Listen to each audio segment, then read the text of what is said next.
Daí depois termina com o Zé Elias, né? 12h04. Ô Dante, qual é a pergunta que você quer fazer para o candidato Samis?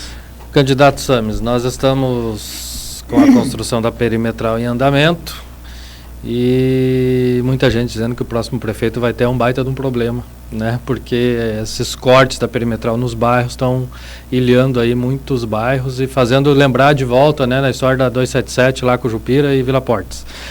Vai precisar de dinheiro para fazer aí interseções, né? Dante vai gastar ali 1/3 talvez do que vai sobrar para a prefeitura. Vai ter que arrumar dinheiro porque é muita alça que vai ter que fazer, doutor Nelson, para não deixar esse povilhado. Olha só, e é bom essa história aqui. O projeto original dela, quando eu fiz o convênio com o antigo DNR, que é o DENIT, que foi autorizado a fazer o convênio, eles delegaram o poder para a prefeitura de Foz do Iguaçu, na época, fazer o projeto. O traçado que nós fizemos é lá no Poço Gasparim, que hoje já está perto, mas foi feito lá, fora, longe, né, que é o que tem que fazer. Na época, o convênio para fazer a perimetral e a duplicação da Estrada das Cataratas, que foi delegado também, e nós fizemos o projeto, eu me lembro que eu assinei o contrato, quando a empresa venceu a concorrência, foi um consórcio, uma tal de... Me lembro, era uma de Minas Gerais e a outra aqui do Paraná. Elas fizeram um consórcio e ganharam 74 milhões de reais naquela época. Eu levei uma cópia desse contrato, vou levar embora, que se um dia der algum problema, eu tenho esse contrato aqui. Pois bem, 2 anos depois, esse contrato foi aditivado, foi mudado o traçado, ele veio aqui, aí veio esse traçado que está aí. E foi feito um aditivo de 50 milhões, quase 50 milhões de reais em cima. Isso aí ilhou vários bairros de Foz do Iguaçu. Eu não sei se a mudança desse traçado, trazendo ela praticamente para o perímetro urbano de Foz do Iguaçu, se foi uma ganância econômica, uma ganância para a valorização de terras, enfim, mas desajustaram a perimetral que estava lá atrás e que seria a coisa boa para Foz do Iguaçu. E estão criando um problema enorme. O trajeto seria mais ou menos pela Taboraí, por lá? Não, lá na Taboraí, que seria o ideal, né, seria ideal. E era o traçado mais curto, de menor custo, mas, Nelson, infelizmente entrou a ganância financeira, né, de quem depois lá para frente, né, tomou o poder e tal, mudaram esse traçado, convenceram aí, depois a Itaipu veio e a Itaipu está bancando, mas a Itaipu só simplesmente executou o que estava ali de traçado. Então, esse traçado arrebentou ali do Consalter para baixo, do Copacabana para lá, aquela região ali vai ficar tudo ilhado. Então, vai precisar de muita intervenção depois, Cida Costa, da prefeitura, e vai sobrar a prefeitura, de ficar fazendo ali, puxar uma perna para cá, vai ter que fazer às vezes uma trincheira por baixo, um desvio por cima, alça, então vai ter que ter um monte, então vai ter um investimento muito grande, né? E aí a prefeitura vai ter que ir atrás da onde? Do governo do estado, Itaipu, mas vai ter que arrumar recursos, porque não vai poder deixar aquele povo ilhado. Ô Samis, na mobilidade urbana que tem no seu plano de governo, você fala do charrua ali. O que você pensa em fazer ali, uma trincheira? Esse trevo do charrua aqui? Ali tem que estudar com a engenharia, né? Mas ali tem que ter uma solução. Pode ser uma trincheira, né? Agora, assim, ele fechado ali como está hoje, se eu tivesse na prefeitura, isso aí eu nunca teria deixado de fechar. Isso aí a rodovia, na época, quando eu explorava o pedágio, veio ali a bel prazer por conta deles e fecharam aquilo ali. Eu não teria deixado de fechar nunca. Tinha partido para cima deles e não teria deixado de fechar. Mas vai ter um estudo, nós em janeiro vamos fazer um estudo já, para ver qual é a melhor forma para resolver aquela situação. Não pode deixar do jeito que está. Samis, candidato, quando se fala... Ali, e no final da Costa e Silva também, ali naquela rotatória, que pega Ayrton Senna, que entra para Costa e Silva, que sai pela BR, ali, 8 da manhã, meio-dia e 6 da tarde, um Deus nos acuda. Então ali vai ter uma intervenção da prefeitura para resolver aquilo ali também. Isso tudo a partir de janeiro, essas ações se começam. Candidato, o prefeito, o doutor Nelson perguntou ao prefeito Chico Brasileiro os pepinos que deixa, né? Os pepinos que deixa. Tem muito, daí vem aquela história. Mas a prefeitura tem um orçamento, né, bilionário. Mas daí se você vai buscar dali, tem a Previdência, que é de quantos milhões? 50, que o senhor falou? Vai ter que a Previdência que desembolsa um bom dinheiro. Esse panorama que o prefeito já disse, de problemas que tem, do orçamento que tem, mais 90%, 80% já está comprometido, como é que faz? E o que o senhor pretende distinguir? Secretarias, diretorias, juntar para diminuir um pouquinho? Vou extinguir. É um panorama não que o candidato que se eleger vai receber. O lado bom dessa história é que quem assume uma prefeitura com os salários em dias, 13º, férias, os avanços, alguns avanços está se pagando, a reposição do servidor ela está em dia, o prefeito Chico Brasileiro está dando a inflação todo ano, ele me parece que vem pagando, diferente do que eu assumi lá atrás, há 24 anos atrás, com outubro, novembro e dezembro para trás, férias, 13º, caminhão do lixo 6 dias que não passava na cidade, a correspondência cortada há 15 dias por falta de pagamento, a energia para ser cortada. Nessas condições eu assumi a prefeitura de Foz do Iguaçu, a mais endividada. Só que quem assumir em janeiro, doutor Nelson, vai assumir uma prefeitura do ponto de vista financeiro saneada. E nesse aspecto tem que reconhecer o prefeito Chico Brasileiro, a austeridade dele. Agora, o que tem que vir para pagar, o que vai vir, eu sei que tem muita coisa que está vindo aí. A prefeitura, o orçamento, a previsão é uma arrecadação fiscal de 1 bilhão e 700 milhões de reais. Ok, lógico, isso não sobra. Metade disso é para a folha. Tem o custeio da máquina, tem subvenção das entidades, que não é pouco. Então você vai ter que... Previdência. Previdência. Às vezes o cobertor pode ficar menor que o corpo. E aí é que vai da habilidade, vai da ginástica, vai da paciência do servidor, vai da habilidade de estar conversando com todo mundo, de ir a Curitiba e a Brasília, sentar com a Itaipu, de trazer recursos para dentro dessa prefeitura para sobrar dinheiro para atender todas essas demandas, tá? Então, assim, eu acho que dá para fazer uma boa economia, um choque de gestão, corte de secretarias. Quando eu assumi, eu cortei muitas secretarias, vou cortar várias secretarias, departamentos, tem muito aluguel, a prefeitura está pagando muito aluguel. Me falaram uma conta uma vez que eu não acredito, de 1 milhão e 600 mil reais por mês. Não sei se chega a isso, mas se for, é muito aluguel. Tem como diminuir isso, tá? Tem que pegar todas essas entidades que estão recebendo subvenção, tem que fazer um raio-x de lupa para ver aquelas que estão trabalhando, que muitas eu sei que fazem um excelente trabalho, manter a subvenção ou talvez aportar ainda mais, porque o trabalho é lindo, mas tem entidade, tem que saber se ela está realmente fazendo jus àquela subvenção que ela está recebendo, vai ter que ter esse critério, vai ter que analisar. Eu acho que tem que fazer uma varredura para onde vai poder se fazer economia para ter recursos para atender a expectativa da população. Ô Samis, vamos falar de educação um pouquinho. Você tem o seguinte, o Estado do Paraná melhorou nos últimos anos o INDEB, né? A nota do Estado melhorou, hoje o Paraná tem a maior nota no Brasil. E Foz do Iguaçu também não está mal, teve boas notas, né? Tem um trabalho aí da Secretaria de Educação, das professoras, etc., mas nós temos um plano de governo que prevê a tal da escola tempo integral. Como é que você vê essa questão? No teu horizonte de governo, quantas escolas, mais escolas, menos escolas, e qual seria a tua meta para isso? Nelson, tem candidato que colocou no plano de governo todas as escolas do município integral. Hoje eu não sei quantas tem. Mas assim, por exemplo, você pega uma escola, por exemplo, ela tem 300 alunos, ela tem 150 de manhã e 150 de tarde.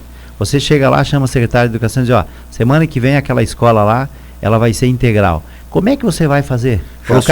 Colocar os 300 tudo num horário só. Então, primeiro você tem que entrar lá, você tem que ampliar as salas de aula, montar equipamentos, porque essa criança não vai ficar também só na sala de aula. Ela tem que ter outros espaços, né? Tem que ter outras ferramentas para ela estar lá dentro. Então você tem que prever tudo isso, tem que contratar mais professores. Então não é nesse solavanco. Eu acho assim, as escolas hoje em tempo integral, que o prefeito Chico Brasileiro, e as que tem aí, todas que o atual prefeito que criou. Não tem minha, não tem de nenhum outro prefeito que criou ensino integral. Então as que estão aí em funcionamento é da atual administração.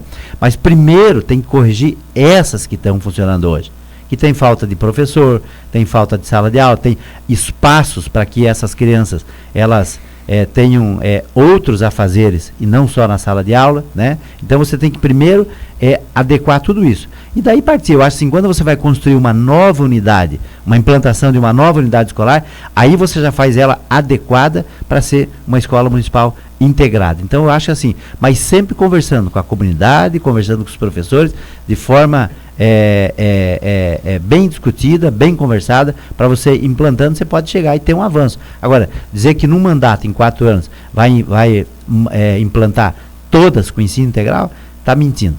Em 8 anos, talvez mente menos, mas vai ter avanço, né? vai ter que ter avanço nessa área. Mas assim, olha, outra coisa, a valorização do nosso professor, esse excelente professor. A escola de Foz do Iguaçu que teve o maior IDEB é a escola lá no alto da Boa Vista, não me recordo do nome dela, escolinha que o Brigadeiro Antônio Sampaio, que um tal de Sames da Silva construiu lá em 2003. Lá na comunidade pequena, área rural de Foz do Iguaçu, é a comunidade mais distante de Foz do Iguaçu, é a Alto da Boa Vista. Faz divisa com o Lago Itaipu e faz divisa com Santa Terezinha de Itaipu. E aquela escola eu construí atendendo a reivindicação da comunidade, porque era uma escola velha, de madeira, antiga, caindo os pedaços, que lá para trás os pioneiros daquela região construíram aquela escola. E essa escola teve a maior nota do IDEB, se não me falha a memória, 7.4. Parabenizo toda a escola municipal, professores, merendeiras, zeladora e os alunos que tiveram essa belíssima nota.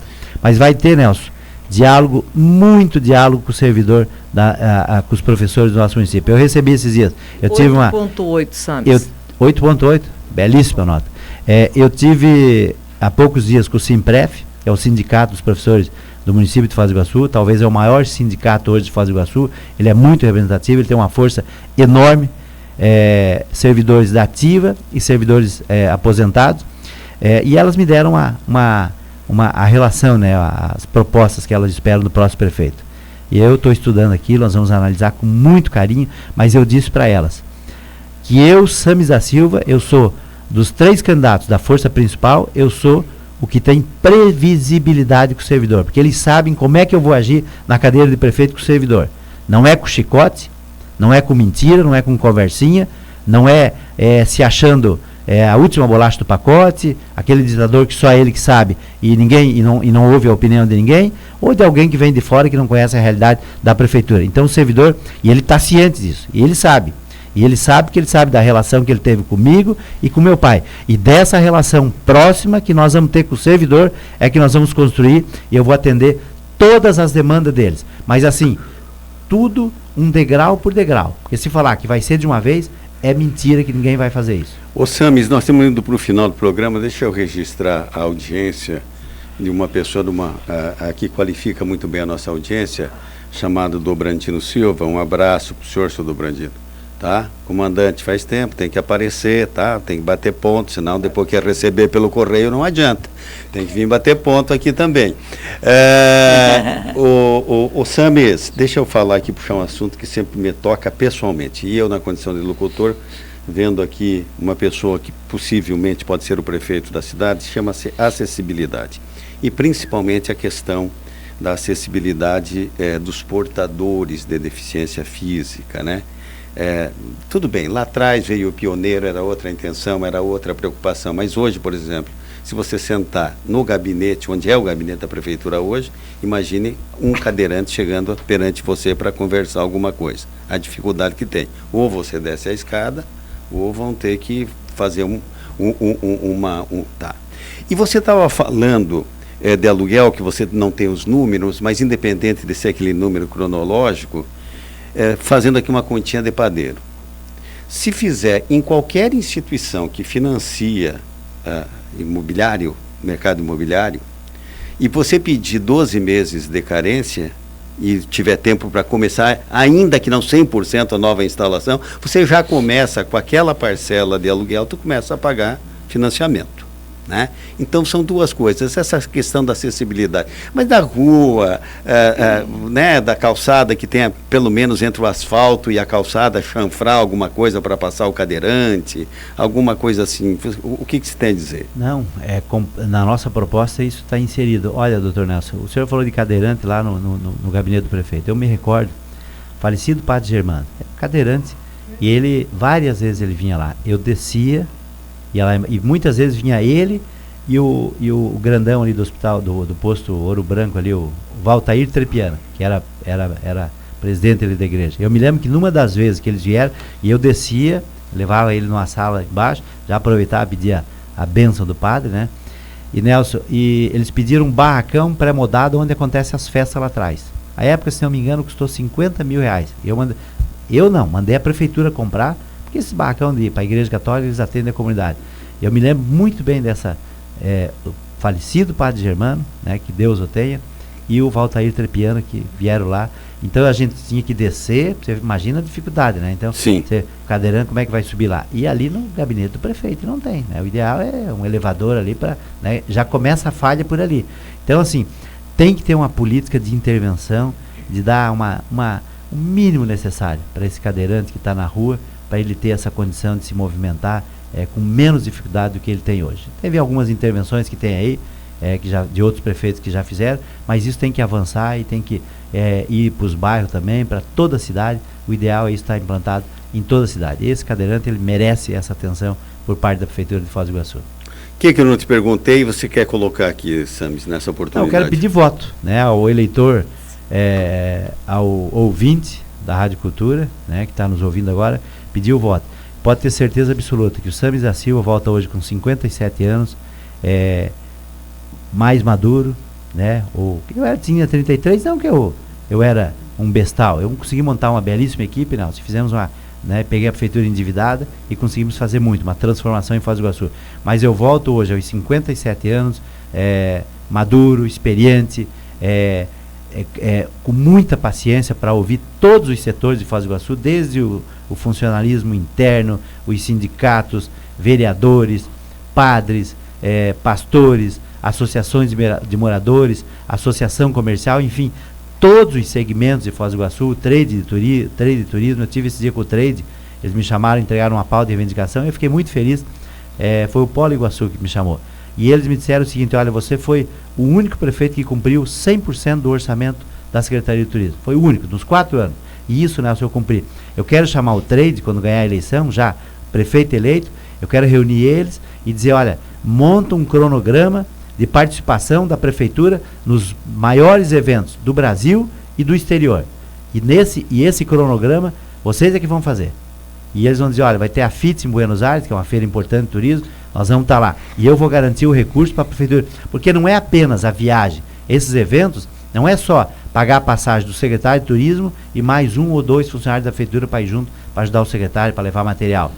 É alugar o local, que o stand lá, o espaço, ele é cobrado em dólar, é caríssimo, e montar um stand onde o espaço do município de Foz do Iguaçu, para vender o produto de turismo nosso, que é as Cataratas e Itaipu, ele seja o melhor e o mais atrativo da feira. Então isso nós vamos garantir recursos para que isso aconteça. Quem vai dar essa definição, e não vai ser uma grande parceria.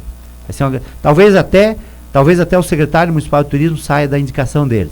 Como eu fiz com o secretário municipal de planejamento, eu fui na Associação de Engenheiros e Arquitetos, quando ganhei a eleição, né, eu era prefeito eleito, eu disse, olha, manda uma lista com 3 nomes, que daí vai sair o secretário de planejamento. E dali veio o nome do engenheiro Rudinei Alamini, foi o melhor secretário de planejamento que Foz já teve. Um cara fantástico, um cara que defendeu sempre o interesse público. Então, talvez o secretário de turismo, Licério, venha da indicação do trade. E aí a responsabilidade deles, eles montam a programação da secretaria e a prefeitura vai garantir o orçamento para eles executarem essa divulgação do produto de turismo no Brasil e no mundo. Vai ser dessa forma que nós vamos trabalhar, mas ouvindo a população. E essa população que nos assiste, principalmente aquela camada mais humilde. Eu sou o único que fala a língua de vocês. Eu vou aonde os outros não chegam. Eu tenho sensibilidade para entender a dificuldade de vocês e o meu mandato é uma ação modificadora da realidade de vocês, do que vocês enfrentam. Pode ter certeza absoluta que o Samis da Silva, ele tem essa sensibilidade para entender toda essa dificuldade. E vou fazer um esforço enorme, um esforço descomunal. Eu tenho muita força, eu tenho muita energia. Eu sou o menos idoso, eu não sou o mais novo, mas eu sou o menos velho dos 3 e que tem uma disposição enorme para ir para o enfrentamento com toda essa dificuldade que a cidade precisa. E vou fazer da minha ação, do mandato de prefeito, um instrumento para fazer a ação modificadora na cidade inteira. Para jovens, para idosos, para as mulheres, para o cidadão da periferia, para o empresário que precisa da atenção da prefeitura, para atrair novos investidores com a política fiscal moderna, arrojada, que seja competitiva, que nós podemos competir com Cascavel. Cascavel é um entroncamento rodoviário que segura tudo ali, porque está numa posição privilegiada. Então temos que ir com um projeto de isenção fiscal, estender o tapete vermelho para esse empresário que queira vir para Foz do Iguaçu para gerar emprego. O turismo não suporta mais absorver. Nós temos as transportadoras, hoje em Foz do Iguaçu, é o segmento que, depois do turismo, é o que mais emprega. E precisa ter uma atenção especial da prefeitura, precisa levar a infraestrutura até no portão da empresa dele, tem que facilitar a documentação dele dentro da prefeitura. Eles têm dificuldade na mão de obra, Nelson, não com o motorista. Motorista tem, mas às vezes aquele motorista da empilhadeira, porque não é qualquer um que faz aquilo. Então tem que treinar, tem que qualificar, tem aqueles lá dentro da empresa que fazem os borderôs de importação e exportação. A prefeitura pode, em parceria com o Senac, qualificar gente na cidade e colocar à disposição deles. Tem uma série de empresas, é um setor que está em ascensão, que querem vir de transportadores, querem vir para Foz do Iguaçu, mas a prefeitura tem que estender o tapete para essa gente. Uma transportadora gera no mínimo 100 empregos, então nós temos que olhar para isso e para outras empresas que possam vir para a gente estender o tapete para gerar emprego na nossa cidade. Nós temos uma camada da população de Foz hoje, que é de jovens, que vai, Dante, dos 16 aos 44. Isso representa 57% da população de Foz. É uma população que mais consome. População que quer trocar o carrinho velho, quer trocar moto, quer construir a casinha porque vai casar, comprou o terreninho, quer construir, mas muitos não estão no mercado de trabalho. Muitos se formam nas faculdades que nós temos aqui e vão embora para outros centros atrás de emprego. Então nós temos que pensar nisso aí e urgente para arrumar espaço. E para finalizar, Samis, 2 minutos, a campanha vai bem e a estratégia são 2 eleições. Como é que você pensa, como é que está organizado? Está indo bem a campanha? E segundo turno? Nelson, está indo muito bem. Eu estou tentando combinar com o eleitor para matar a eleição já no primeiro turno, que seria o ideal, né? Mas é segundo turno. Nós estamos pensando nessa possibilidade de segundo turno. Hoje, segundo turno, não no movimento que a gente vê, na caminhada e tal, hoje estaria Paulo e eu, né? Então, é se garantir no segundo turno, e aí o segundo turno é 5 minutos para cá, Você tira o ex-companheiro Ayrton com possibilidade de segundo turno e do general. Nesse momento, sim, pelo que agora tudo pode acontecer, Nelson. Sim. A eleição é uma caixinha de surpresa, né? Agora, eu queria alertar o eleitor em relação à pesquisa. Por exemplo, eu tenho visto aí, eles divulgando pesquisa. Às vezes me colocam em 4º lugar. Na eleição de 2000, quando eu ganhei, umas semanas da eleição, o nosso principal jornal, ele estampou uma pesquisa. Estava lá o Espada em primeiro, Paulo segundo, o falecido Sérgio Beltrame em terceiro e eu em 4º lugar. Uma semana depois, abriram a urna, eu ganhei a eleição com uma sobra de votos. Eu me lembro que em 92, na eleição de prefeito, onde o Dobrandino fez 54,5% dos votos válidos, 2 dias antes da eleição, esse mesmo jornal aí, esse jornal é o Zero e Vezeiro de sacanagem. Ele estampou lá o Sérgio Beltrame em primeiro e o Dobrandino em segundo. Abriu as urnas, o Dobrandino fez 45 mil votos, o Sérgio Beltrame 14, o Rari da IJ 13, Paulo McDonald 3.800 e um do PT 2 e pouco. Eles juntos fizeram 30 e poucos mil e o Dobrandino. Então, essas bobagens é que o eleitor sabe da sacanagem que tem por trás disso. Mas eu estou muito seguro do movimento que eu estou fazendo, com dificuldade financeira. Eu tenho uma aliança só com MDB, né? Eu sou PSDB, o MDB está aqui, o Licério, que está coordenando essa campanha, que é do MDB, presidente do partido. Eu tenho um belíssimo de um vice, que é o Dr. Fernando Maranich, advogado, professor de Direito, conhece bem o funcionamento da máquina, cara extraordinário, não tinha vice melhor para ter nessa caminhada. Porque, Nelson, prefeito e vice é um casamento, porque são 4 anos. Né? Olha a situação hoje do prefeito Chico Brasileiro, não tem vice. Eu, quando era prefeito, eu tinha o Cláudio Rorato, advogado, foi presidente da Câmara, um cara experimentado, presidente da OAB. Eu olhava para o Cláudio, ele sabia o que eu queria falar. E ele olhava para mim, eu sabia o que ele queria. Então tem que ter essa afinidade. O Fernando é um cara que vai ter a tinta, metade da tinta da caneta vai estar na mão dele, e ele vai ter que se virar e vai me ajudar a governar. Nós vamos dividir responsabilidade, eu para um lado, ele para o outro, e nós vamos tocar essa prefeitura junto e afinada com o eleitor, com o cidadão de Foz do Iguaçu. Sames, obrigado, viu? Assim... Doutor Nelson, muito obrigado. Obrigado mesmo. O senhor é um gentleman. O senhor é o grande... Tu é que é meio esquentadinho comigo, às vezes. Doutor Nelson, o senhor é o grande comunicador. O senhor é o grande comunicador dessa fronteira. Não existe cara de rádio que sabe tocar, que sabe fazer. Chama-se Nelson Rodrigues. Isso é verdade. Muito obrigado. Isso é verdade, tem que reconhecer. Muito obrigado, Sames. Eu vou para o intervalo.